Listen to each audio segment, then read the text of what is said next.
what is the actual difference between ceramic and vitrified tiles? क्योंकि दिखने में तो ये सेम ही लगते हैं। जब भी कोई बाजार में निकलता है टाइल्स लेने, इतने सारे टर्म्स उसको सुनने पड़ते हैं। Floor tile, wall tile, elevation tile, ceramic tile, porcelain tile, vitrified, nano polish, double charge, PVT, GVT, PGVT, full body, glazed, unglazed, polished, glossy, high gloss, matt, rustic, sugar finish, germ free, stain free, parking tile, subway tile, landscape tile, industrial tile, screen print, roto colour, digital, rustic, glaze. अच्छा, ये तो सिर्फ नाम है, इसके बाद इसमें different sizes भी आते हैं। फिर अचानक कोई बॉडी की बात कर देगा, कोई वाटर ऑब्जॉर्प्शन की बात कर देगा, बड़ा ही कंफ्यूजन हो जाता है। राइट। हम लोग समझेंगे ये तमाम तरह के टाइल्स को कि इस कंफ्यूजन को कैसे, हम क्लटर को कैसे खत्म करें, वो भी देखेंगे। फिलहाल आपका जो क्वेश्चन है कि विट्रिफाइड, पोर्सलिन, सिरेमिक और मैंने अपनी तरफ से जोड़ दिया डिजिटल टाइल में क्या फर्क है।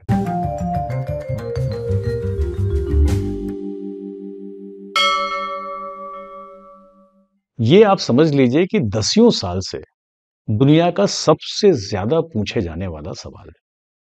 दुनिया बदल गई, टेक्नोलॉजी चेंज हो गई, प्रोडक्ट्स चेंज हो गए, प्रोडक्ट्स इवॉल्व हो गए, हमारे सवाल बदल गए बाकी चीजों से रिलेटेड, लाइफ से भी और साइकोलॉजी से भी और टेक्नोलॉजी से भी। लेकिन ये टाइल से जुड़ा ये सवाल, ये वहीं का वहीं खड़ा है। क्या डिफरेंस है विट्रिफाइड, पोर्सलिन, सिरेमिक टाइल में? ध्यान इस बात पे जाता है कि या तो आंसर नहीं मिल रहा, या सेटिस्फैक्ट्री आंसर नहीं मिल रहा। हम लोग इसकी थोड़ी और गहराई में जाते हैं, ये सवाल होता क्यों है, ऑब्जेक्टिव क्या है इस सवाल का। नेचुरली कोई यूपीएससी का एग्जाम देने के लिए, निबंध लिखने के लिए तो नहीं कोई पूछ रहा। आदमी इसलिए पूछ रहा है कि भाई मुझे टाइल लेना है, मैं कंफ्यूज हूं, अब ये बताओ मुझे अपने घर के लिए या जहां के लिए भी टाइल चाहिए, उसमें इन तीनों में से बेहतर क्या है, और किस मामले में बेहतर है, और क्यों बेहतर है। क्योंकि टाइल, अगर मैं एंड कस्टमर की बात करूं, तो रोज रोज तो कोई खरीदता नहीं है। आर्किटेक्ट्स, इंटीरियर डिजाइनर, कॉन्ट्रैक्टर्स, उनका काम है वो।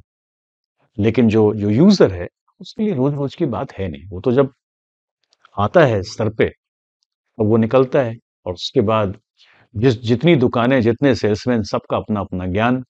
और वो ज्ञान का, ये जो मैंने आपको अभी ये जो मेनू कार्ड बताया, इतना बड़ा कंफ्यूजन, इतनी बड़ी लिस्ट, इसके बाद सारी कंपनीज की अपनी अपनी एक राग है, वो भी आलाप सुनने पड़ते हैं हम लोग को, तो कंफ्यूज हो जाते हैं कस्टमर जो भी होते हैं।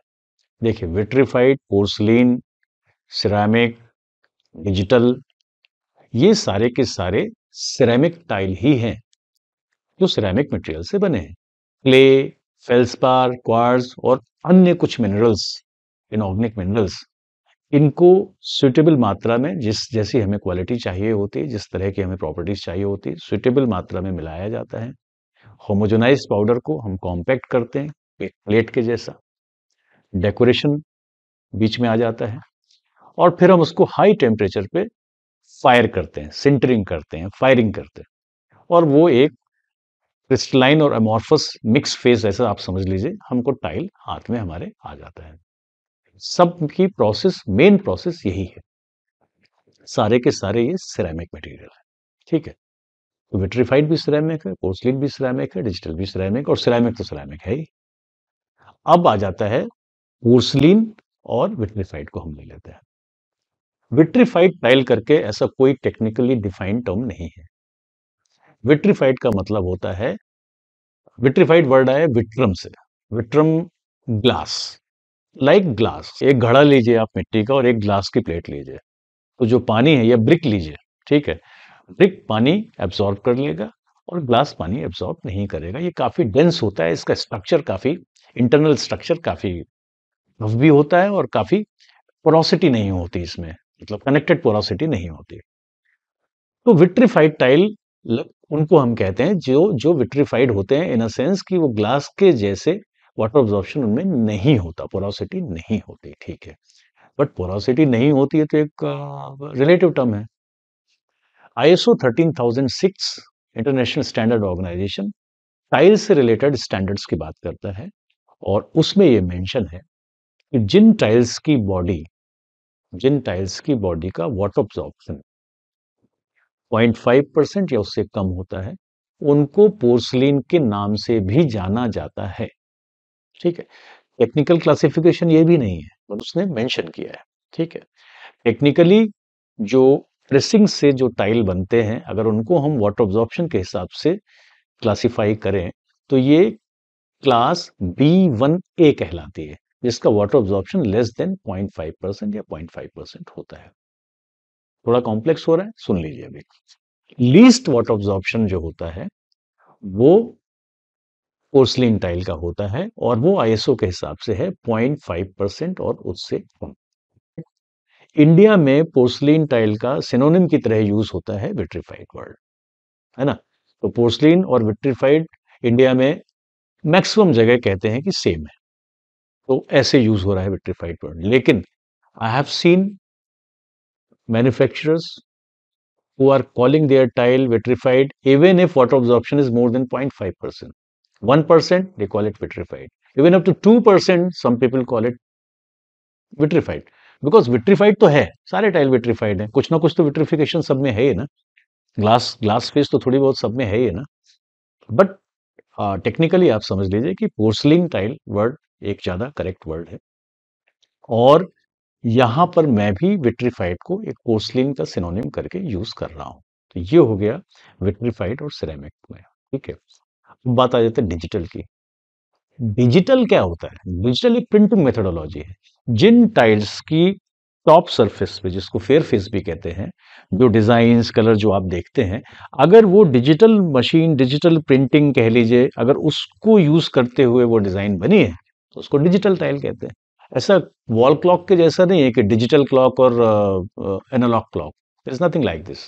ठीक है, सो डिजिटल को हम यहां से अभी अलग कर देते हैं अपने डिस्कशन से। तो वो सिरेमिक टाइल जिनका वाटर ऑब्जॉर्प्शन 0.5% या लेस देन 0.5%, उसको पोर्सलिन टाइल कहते हैं। और इंडिया में पोर्सलिन टाइल के लिए एक और सिनोनिम यूज होता है, वो है विट्रीफाइड टाइल।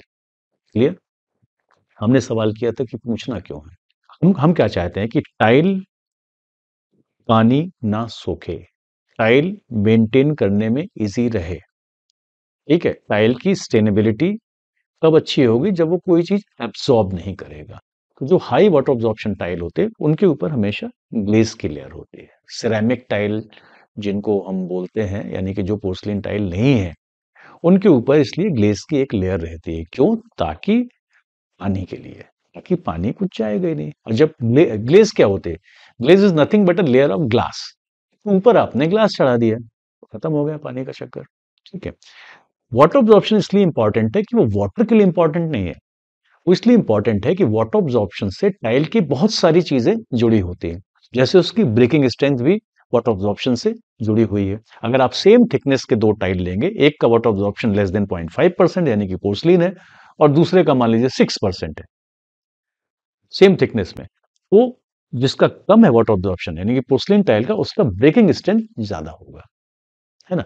तो सिर्फ पानी के लिए वाटर ऑब्जॉर्प्शन नहीं इंपॉर्टेंट है, water absorption is related to multiple properties of tiles, that is why we see the water absorption level. ठीक है, जो ग्लेज्ड टाइल होंगे विट्रीफाइड में, उसकी सरफेस क्राइटेरिया डिपेंड करेगा, उसकी सरफेस कैरेक्टरिस्टिक डिपेंड करेगी किस पे? ग्लेज के उस पे। उसमें फिर विट्रीफाइड है, पोर्सलिन है, सिरेमिक है, कोई मतलब नहीं है उसका, राइट। स्ट्रेंथ डिपेंड करेगा बॉडी पे। विट्रीफाइड टाइल फ्लोर के लिए बेहतर होगा। एक और बात है, क्यों बेहतर होगा? वैसे तो जैसे हमने पिछली बार डिस्कस किया था कि टाइल कोई लोड बेयरिंग एजेंट नहीं है, टाइल का काम है लोड लेना और नीचे ट्रांसफर कर देना, लेकिन फिर भी इंस्टॉलेशन इतना परफेक्ट होता नहीं है। कई जगह कुछ छूट गया, मान लीजिए गैप्स छूट गए, अगर टाइल विट्रीफाइड है, अगर ज्यादा मजबूत है, तो वो काम चला लेगा। और अगर उसकी मान लीजिए स्ट्रेंथ कम है, सडनली कुछ गिरा, तो आसानी से टूट सकता है कोई भी टाइल, डिपेंडिंग अपॉन फिर आपका यूसेज एनवायरनमेंट, आप उसके थिकनेस के साथ फिर वेरी करा सकते हैं। ठीक है, विट्रीफाइड से मेरा मतलब पोर्सलिन टाइल से ही है। तो अगर मैं अभी अपने आंसर को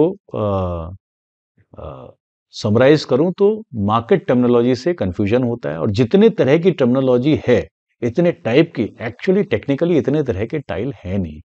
कहाँ से नाम आए, क्यों नाम आए, ये फिर हम फिर कभी बात करेंगे।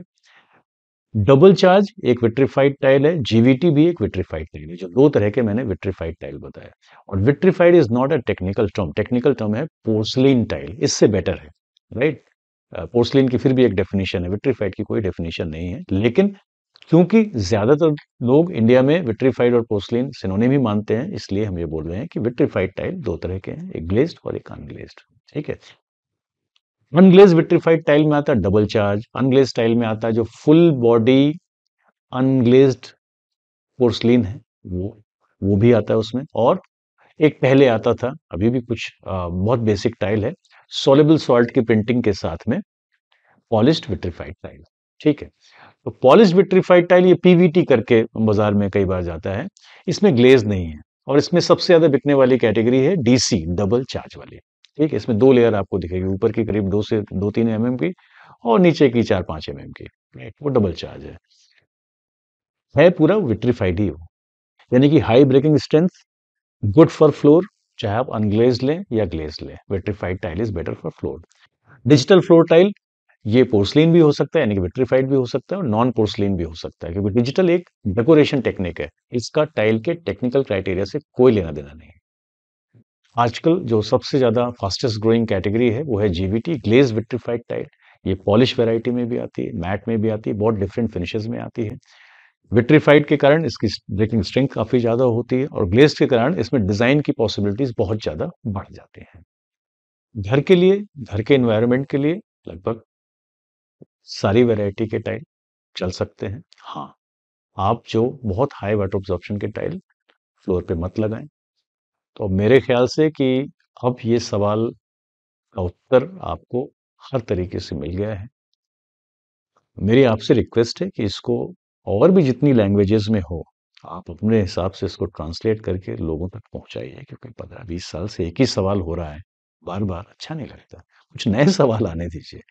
और ऑडियंस से भी रिक्वेस्ट है कि इसको ज्यादा से ज्यादा लोगों तक आप शेयर करें, सवाल तो बदलना चाहिए। Thank you. Thank you DV, इस इन्फॉर्मेशन से हमें काफ़ी हेल्प मिलेगी।